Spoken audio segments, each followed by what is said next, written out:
Lunedì sera è arrivata questa telefonata veramente inaspettata, nella quale il Presidente appunto ci ha espresso la sua vicinanza e la consapevolezza soprattutto che questi drammi devono essere assolutamente fermati. La voce rotta dalla commozione, con queste parole riferisce della telefonata inaspettata che ha ricevuto dal Presidente della Repubblica Sergio Mattarella. Le emozioni della mamma di Mattia Battistetti, a 5 mesi dal dramma, la perdita del figlio il 29 aprile mentre lavorava in un cantiere edile a Montebelluna.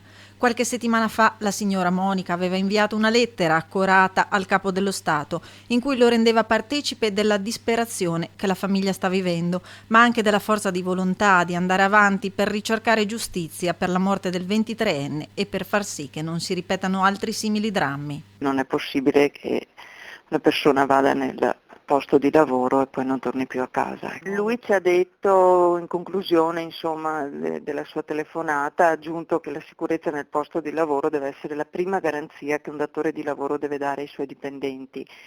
E ha concluso insomma, dicendo che lui ci dà il massimo sostegno, quindi ha detto se per qualsiasi cosa si faccia sentire quello che posso fare, insomma, ecco.